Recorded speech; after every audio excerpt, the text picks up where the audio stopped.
Hey everyone, it's Ted. I'm back for the final installment. This is going to be see who wins the game and some incidental little rules and other things that I might have missed or I can't remember if I told you or not. So we're just going to go over them again. So to see at the end of a turn, you look at your brigades. So like this British brigade here is a 3-man brigade, 3-regiment brigade. Um, if you have more than half of the regiments either broken, removed from the field, or shaken, that brigade is basically out of action. So like this one, so if this regiment was gone and this unit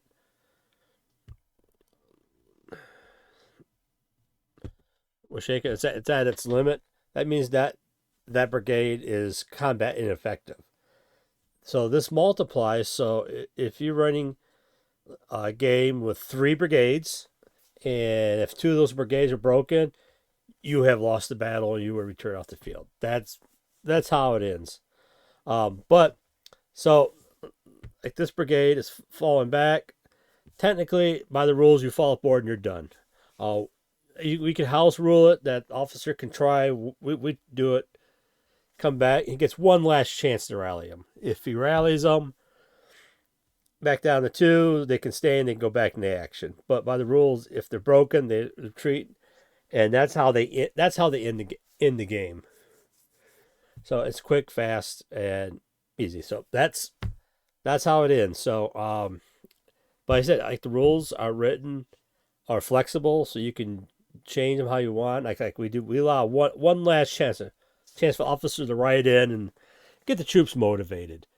So that that completes the basic rules. So now I'm going to go over some incidental rules and little rules here and there that's scattered through it, just to make sure I get everything covered. So I get these guys out of the way. So here we got some skirmishers. This is how I mount my skirmisher. I just mount 3 of them to a stand, 2 or 3 to a stand. You can mount one guy to a stand, whatever you want it, but this way it gives them a good base that they'll stand up. And also, you can form them up. Then then you got a firing line. So you can use them both ways. So these are 95th rifles for the British. And what skirmishers can do is thing. They can remain in front of the unit. So if a French regiment wants to shoot, they can shoot. They can shoot at the skirmishers, and there's a penalty for shooting skirmishers because they're deployed and taking cover and stuff like that.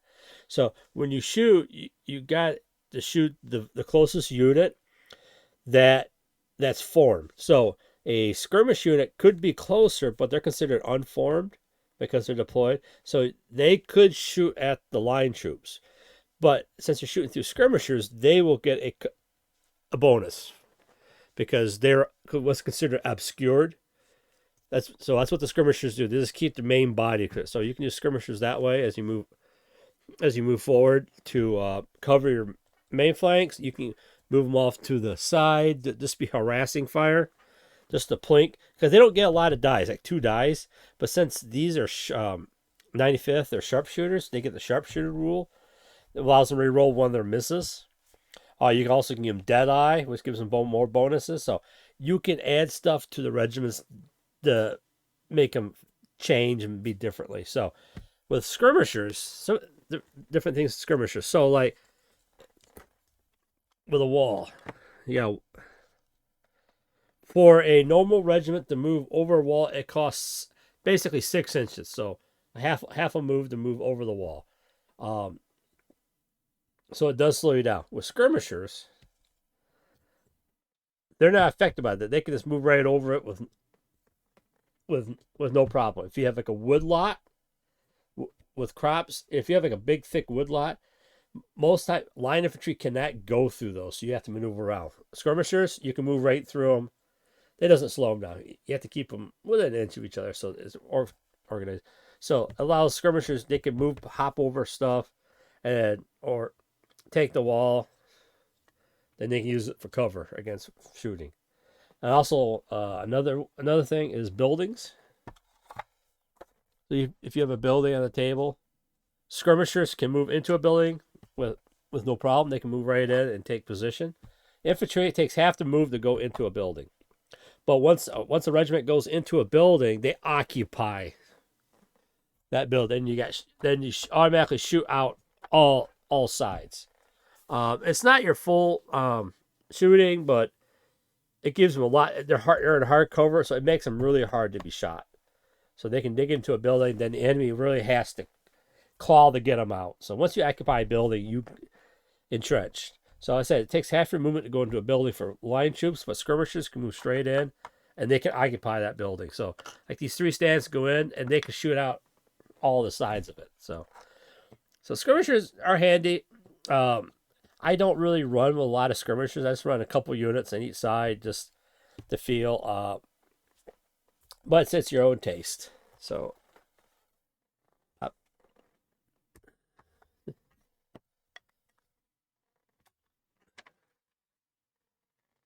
So we already did blunder, and I said when you get shot, if the guy rolls a 6, they hit you. Doesn't matter if you save the wound or not. You're disordered, and some of the side effects, you don't get no orders, no initiative moves. There's a disorder initiative. There's a special disorder when you can actually fall back. That's about the only thing you can do. But when you shoot and you're in combat, you're a -1. When you take a break test, you're a -1. If a cavalry unit's disordered, they can't countercharge, and no sweeping advance and no evade. So if a cavalry unit's disordered, they're just standing around and just telling people to hit them. Now, if you're shaken, that's when you hit the maximum. So like the skirmishers, their morale is a 2. They're shaken at a 2. So they're tight. They're a small unit, so it doesn't take much. Same thing. If shooting and hand to hand, they're a -1. Cannot charge or counter charge, and no sweeping advance. That's for cavalry. So if a unit's right at their breaking point, is they're thinking about leaving, but they're still staying in there. So, are you talking about counter charges with cavalry? But a counter charging cavalry, when you charge, the charging unit gets the +1 to charge. The counter charging doesn't get that. It just protects them from being caught standing still.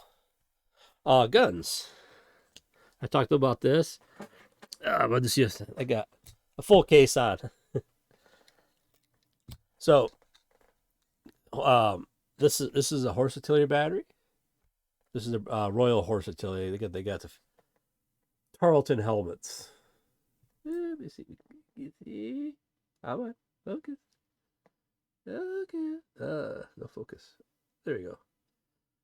So this is a British Horse Artillery battery.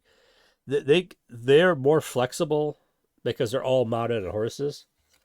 So this is a caisson. This is a British 6-horse caisson. You can use them or you don't have to. They are big. They get in the way, but they look cool on the table. So they're a luxury you don't have to have. Usually, if you don't have them, you just turn the gun backwards and no, they're limbered. But with a horse artillery, they can move, unlimber, or fire, or they can limber up, move, and unlimber and fire. So they're a lot more flexible than regular foot artillery. Foot artillery can move, unlimber, and fire, or they can limber and move. Horse artillery just gives you one, but on the side, field artillery, they can take 2 hits, while horse artillery already can take 1 and they become shaken. So they're a little bit more flexible, but they're more brittle. So, sorry about that. So that covers the guns. Oh yeah, skirmishers. Another thing, they don't get closing fire. So if a unit's charging them, they don't get closing fire. And they can't charge.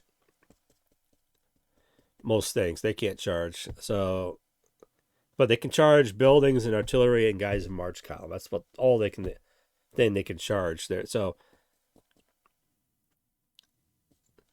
let's go. Buildings. Large buildings give a +3. Small buildings +2, +1. So once you're in a building, you really have to go in there and pry them out.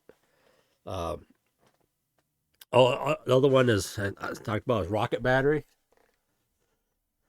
This is a British rocket battery, but they're the only ones that get rockets. And rockets are very interesting. They're hard to hit, but when they do, so to hit with a rocket, you got to roll the die. You get one dice. You pick up where you want to shoot. Oh, excuse me. Oh, dry throat. And you roll. If you roll a 6, they hit. If you don't roll a 6, they can deviate. And there's a chart that you roll on where it can deviate. You actually can hit another unit if you want to, or it can fall fat, or it can explode on the target and take itself out. So they're fun. They're a fun thing. But when you do hit, you automatically disorder because you need a 6. You automatically disorder. And they got a chance of disordering other units as they're basically a big explosion that goes off. So when you do hit, they hit. If you don't, it's a wild time where the rockets go. So they're just a lot of fun to play on the table. So I think that covers most. I said in the rules allows you to add special abilities to troops. So like if you have Highlanders, you give them tough fighters, which make them tougher in hand-to-hand combat. There's a couple pages of stuff you can add. Elites. If you have heavy cavalry, you can get a combat resolution like a D3. So after you do combat, they roll a dice. So I got 4 on a 3 or 4. It's +2 to the combat resolution. So French like Cuirassiers or Carbineers for the French, or even some of the guard cavalry, they get the heavy cavalry bonus. It just adds more to their hit. So if you're like a light cavalry getting hit by a heavy cavalry, even though you might beat them by 1, they still get the D3. They get +1. That's one extra. So they tied, and it's a tie, and you bounce back. But if they beat you, then you're on the defeating side, and they would just by the sheer weight of their impact of the cavalry. So that's one thing. So I said with skirmishers, you can give them Deadeye and other ones. So there's a lot of rules you can tweak. There's certain national rules that you can get. The supplements give a lot, but I say you don't have to use them all. You can just use what you want. I do is I take out most they can form skirmishes. I take that out. You can use it for playing smaller games, but if you're playing larger games, it kind of slows it down because you're playing with skirmishers. So I just usually just take that out, and I just put a couple units that are deployed as skirmishers out just to take care of that.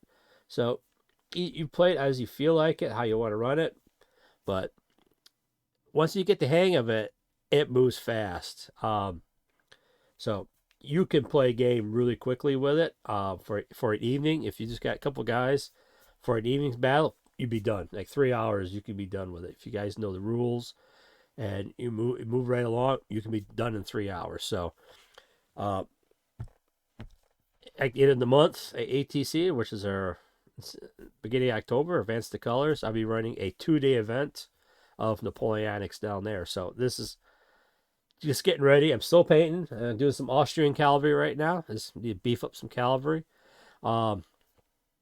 That'll be on the table. So it's a 2-day event, and there will be prizes. So if you want to be there, that's October, beginning of October, down in Springfield, Ohio. So I'll be down there for that.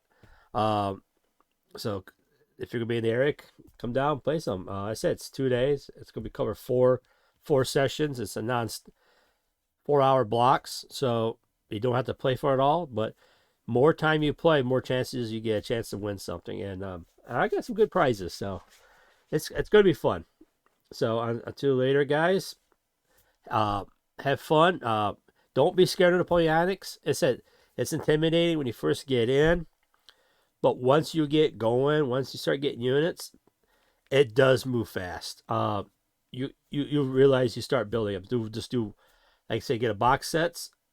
We you and a friend split it. One can take British, one can take French, or both of you buy a Waterloo starter set. One guy takes all the British, one take French, you paint that up, you'll have a good size 2 brigades of infantry, a brigade of cavalry. You might have to tweak out to get some get artillery for the French. They also have starter sets just of French and British. So you can get those, and those will give you 2 brigades of artillery, cavalry on both sides. So that can really flush out your forces really quickly. You say get those painted up, play with them. If you like, every month buy 1 or 2 box sets to add to it. And before you know it, you have a good sized force on the table ready to go. And once you start researching the unit histories and stuff, and you can get a very more appreciation of the period and stuff. And start looking around. There's a lot of manufacturers. When you buy the box set, you get flags, paper flags, or you can pay a little extra. You can get some really nice ones. These are from Flags of War. They sell. You can buy one regiment, one sheet. That's like $4.50 for a sheet. You get the regimental and you get the King's colors. So per regiment, and he has all the regiments, almost all the regiments for the British. So it doesn't matter what battle you're fighting. He has the flags for. So you just need to paint them up, get some flags, represent them, and you're good to go. So he also has flags for all the nations, or he's getting them. Here are some Hanoverian flags. And the French tricolores. And a brigade flag, which is so. Is that it doesn't take much to get involved, and you just slowly build up. I said if you don't want to do it in 28s, you can do it in 15s. Doing 15s, if you can paint the smaller guys, fine. You can have large forces with those too. But I just like the 28s because they just stand out more, and it's getting easier. It's easier to paint the 28s. So just keep painting, enjoy the hobby, just have fun doing it. Remember, this is a hobby, fun. It doesn't work. Said if you get frustrated painting something, just walk away, come back later, and do it, and just enjoy it and learn about the period and history of the time period. Said if you don't want to do French or anything like that, you can do any nation. He said if you want to, you can do British and Americans for War of 1812 too. So if you want to do American Army, you can do that too. And that's a whole different period because there's early war and there's late war, and the Americans act differently during the beginning of the war. You got lots of not conscripts, but really green troops, and by the end of the war, you get some very good veteran troops that can stand up to the British. So it just depends what you want to do, what nation. So you got France, Austria, Russia, Prussia, the German states, Dutch. You got the Dutch and Holland, Russia, Austria. So there's a lot in Italy. Or if you want to do even fancy, you can do the Ottoman Empire. They didn't really fight the French. They fought the Russians, but it doesn't matter. In any game of Napoleonics, you can have the British Army versus the Ottomans if you wanted to. And doing the Ottomans, you can have some really colorful. And you can have war elephants. So it's just your choice what you want to do and want to play. So I'll stop my rambling, and because I got painting to do. So I assume you guys got painting to do. So just get in there and get it done and just enjoy your hobby. So, okay, guys, until next time, have a good day.